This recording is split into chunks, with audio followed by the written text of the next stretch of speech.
This is a special Good Friday reading for Good Friday 2018. Behold, my servant shall deal prudently. He shall be exalted and extolled, and be very high. As many were astonished at thee, his visage was so marred more than any man, and his form more than the sons of men. So shall he sprinkle many nations. The kings shall shut their mouths at him. For that which had not been told them shall they see, and that which they had not heard shall they consider. Who hath believed our report, and to whom is the arm of the Lord revealed? For he shall grow up before him as a tender plant, and as a root out of a dry ground. He hath no form nor comeliness, and when we shall see him, there is no beauty that we should desire him. He is despised and rejected of men, a man of sorrows and acquainted with grief. And we hid, as it were, our faces from him. He was despised, and we esteemed him not. Surely he hath borne our griefs, and carried our sorrows, yet we did esteem him stricken, smitten of God, and afflicted. But he was wounded for our transgressions, he was bruised for our iniquities. The chastisement of our peace was upon him, and with his stripes we are healed. All we like sheep have gone astray. We have turned every one to his own way, and the Lord hath laid on him the iniquity of us all. He was oppressed, and he was afflicted, yet he opened not his mouth. He is brought as a lamb to the slaughter, and as a sheep before her shearers is dumb, so he openeth not his mouth. He was taken from prison and from judgment, and who shall declare his generation? For he was cut off out of the land of the living. For the transgression of my people he was stricken. And he made his grave with the wicked, and with the rich in his death, because he had done no violence, neither was any deceit in his mouth. Yet it pleased the Lord to bruise him. He hath put him to grief. When thou shalt make his soul an offering for sin, he shall see his seed. He shall prolong his days, and the pleasures of the Lord shall prosper in his hand. He shall see of the travail of his soul, and shall be satisfied. By his knowledge shall my righteous servant justify many, for he shall bear their iniquities. Therefore will I divide him a portion with the great, and he shall divide the spoil with the strong, because he hath poured out his soul unto death, and he was numbered with the transgressors, and he bare the sin of many, and made intercession for the transgressors. Bow down thine ear to me, deliver me speedily, be thou my strong rock, for an house of defense to save me. I have hated them that regard lying vanities, but I trust in the Lord. I am forgotten as a dead man out of mind. I am like a broken vessel. For I have heard the slander of many. Fear was on every side. While they took counsel together against me, they devised to take away my life. My times are in thy hand. Deliver me from the hand of mine enemies, and from them that persecute me. Make thy face to shine upon thy servant. Save me for thy mercy's sake. Let me not be ashamed, O Lord, for I have called upon thee. Let the wicked be ashamed, and let them be silent in the grave.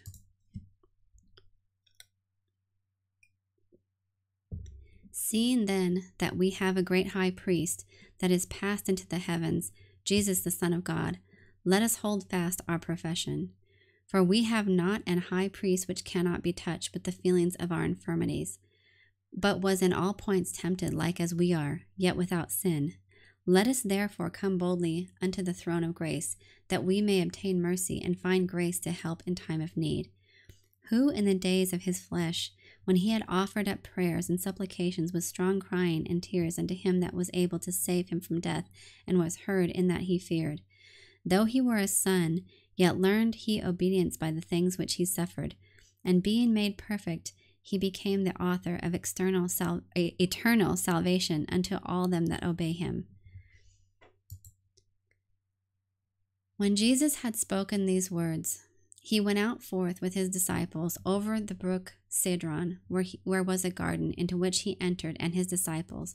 And Judas also, which betrayed him, knew the place, for Jesus ofttimes resorted thither with his disciples. Judas then, having received a band of men and officers from the chief priests and Pharisees, cometh thither with lanterns and torches and weapons. Jesus therefore, knowing all things that should come upon him, went forth and said unto them, Whom seek ye? They answered him, Jesus of Nazareth. Jesus saith unto them, I am he. And Judas also, which betrayed him, stood with them. And soon then, as he had said unto them, I am he, they went backward and fell to the ground. Then asked he them again, Whom seek ye? And they said, Jesus of Nazareth. Jesus answered, I have told you that I am he. If therefore ye seek me, let these go their way. That the saying might be fulfilled which he spake, Of them which thou gavest me have I lost none. Then Simon Peter, having a sword, drew it, and smote the high priest's servant, and cut off his right ear. The servant's name was Malchus. Then said Jesus unto Peter, Put up thy sword into thy sheath. The cup which my Father hath given me, shall I not drink it? Then the band and the captain and officers of the Jews took Jesus and bound him, and led him away to Annas first, for he was father-in-law to Caiaphas, which was the high priest that same year. Now Caiaphas was he which gave counsel to the Jews, that it was expedient that one man should die for the people. And Simon Peter followed Jesus, and so did another disciple. That disciple was known unto the high priest, and went in with Jesus into the palace of the high priest. But Peter stood at the door without. Then went out that other disciple, which was known unto the high priest, and spake unto her that kept the door, and brought in Peter. Then saith the damsel that kept the door unto Peter, Art not thou also one of this man's disciples? He saith, I am not. And the servants and officers stood there, who had made a fire of coals, for it was cold. And they warmed themselves, and Peter stood with them and warmed himself. The high priest then asked Jesus of his disciples, and of his doctrine. Jesus answered him, I spake openly to the world. I ever taught in the synagogue and in the temple, whither the Jews always resort, and in secret have I said nothing. Why askest thou me? Ask them which heard me what I have said unto them. Behold, they know what I said. And when he had thus spoken, one of the officers which stood by struck Jesus with the palm of his hand, saying, Answerest thou the high priest so? Jesus answered him, If I have spoken evil, bear witness of the evil. But if well, why smitest thou me? Now Annas had sent him bound unto Caiaphas the high priest. And Simon Peter stood and warmed himself. They said therefore unto him, Art not thou also one of his disciples? He denied it and said, I am not. One of the servants of the high priest, being his kinsman, whose ear Peter cut off, saith, Did not I see thee in the garden with him? Peter then denied again, and immediately the cock crew. Then led they Jesus from Caiaphas unto the hall of judgment, and it was early, and they themselves went not into the judgment hall, lest they should be defiled, but that they might eat the Passover. Pilate then went out unto them, and said, What accusation bring ye against this man? They answered and said unto him, If he were not a malefactor, we would not have delivered him unto thee. Then said Pilate unto them, Take ye him, and judge him according to your law. The Jews therefore said unto him, It is not lawful for us to put any man to death. That the saying of Jesus might be fulfilled, which he spake, signifying what death he should die. Then Pilate entered into the judgment hall again, and called Jesus, and said unto him, Art thou the King of the Jews? Jesus answered him, Sayest thou this thing of thyself, or did others tell it thee of me? Pilate answered, Am I a Jew? Thine own nation and the chief priests have delivered thee unto me. What hast thou done? Jesus answered, My kingdom is not of this world.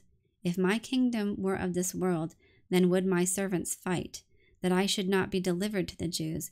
But now is my kingdom not from hence. Pilate therefore said unto him, Art thou a king then? Jesus answered, Thou sayest that I am a king. To this end was I born, and for this cause came I into the world, that I should bear witness unto the truth. Every one that is of the truth heareth my voice. Pilate saith unto him, What is truth? And when he had said this, he went out again unto the Jews, and saith unto them, I find in him no fault at all. But ye have a custom that I should release unto you one at the Passover. Will ye therefore that I release unto you the King of the Jews?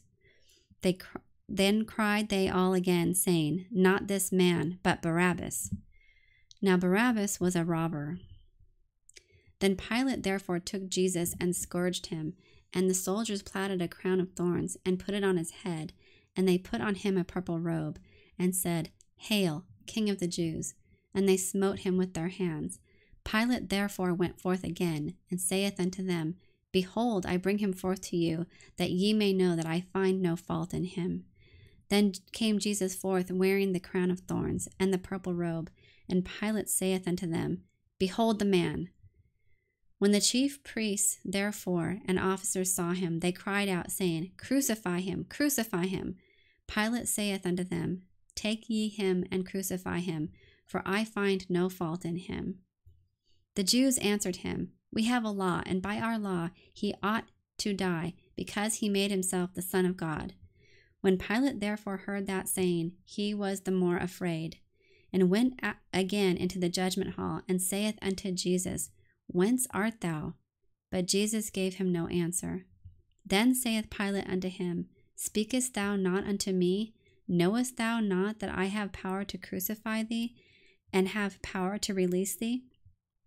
Jesus answered, Thou couldst have no power at all against me, except it were given thee from above. Therefore he that delivered me unto thee hath the greatest sin. And from thenceforth Pilate sought to release him, but the Jews cried out, saying, If thou let this man go, thou art not Caesar's friend. Whosoever maketh himself a king speaketh against Caesar. When Pilate therefore heard that saying, he brought Jesus forth, and sat down in the judgment seat in a place that is called the Pavement, but in Hebrew Gabbatha. And it was the preparation of the Passover, and about the 6th hour, and he saith unto the Jews, Behold your king. But they cried out, Away with him, crucify him. Pilate saith unto them, Shall I crucify your king? The chief priests answered, We have no king but Caesar. Then delivered he him therefore unto them to be crucified, and they took Jesus and led him away.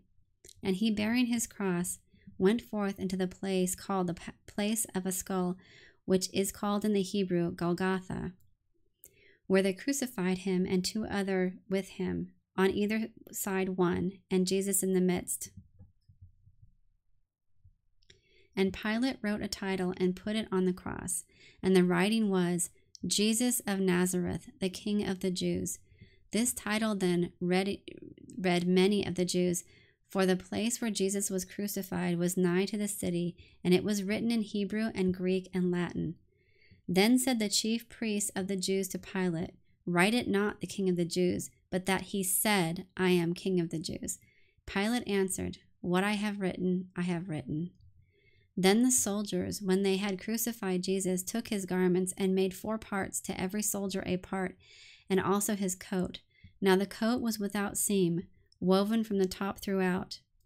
They said therefore among themselves, Let us not rend it, but cast lots for it, who it shall be, that the scripture might be fulfilled, which saith, They parted my raiment among them, and for my vesture they did cast lots. These things therefore the soldiers did. Now there stood by the cross of Jesus his mother, and his mother's sister Mary the wife of Cleophas, and Mary Magdalene. When Jesus therefore saw his mother, and the disciple standing by whom he loved, he saith unto his mother, Woman, behold thy son. Then saith he to the disciple, Behold thy mother. And from that hour that disciple took her unto his own home. After this, Jesus, knowing that all things were now accomplished, that the scripture might be fulfilled, saith, I thirst. Now there was set a vessel full of vinegar, and they filled a sponge with vinegar, and put it upon hyssop, and put it to his mouth. When Jesus therefore had received the vinegar, he said, It is finished. And he bowed his head, and gave up the ghost. The Jews therefore, because it was the preparation that the body should not remain upon the cross on the Sabbath day, for the Sabbath day was an high day, besought Pilate that their legs might be broken, and that they might be taken away. Then came the soldiers, and brake the legs of the first, and of the other which was crucified with him. But when they came to Jesus, and saw that he was dead already, they brake not his legs. But one of the soldiers with a spear pierced his side, and forthwith came there out blood and water. And he that saw it bare record, and his record is true. and he knoweth that he saith true, that ye might believe. For these things were done, that the scripture should be fulfilled, a bone of him shall not be broken. And again another scripture saith, they shall look on him whom they pierce.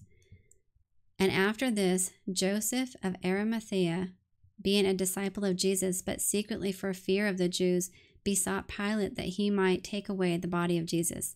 And Pilate gave him leave. He came therefore and took the body of Jesus. And there came also Nicodemus, which at the first came to Jesus by night, and brought a mixture of myrrh and aloes, about 100 pound weight. Then took they the body of Jesus, and wound it in linen clothes with the spices, as the manner of the Jews is to bury. Now in the place where he was crucified there was a garden, and in the garden a new sepulchre, wherein was never man yet laid. There laid they Jesus, therefore, because of the Jews' preparation day, for the sepulchre was nigh at hand. I hope you enjoyed that special Good Friday reading.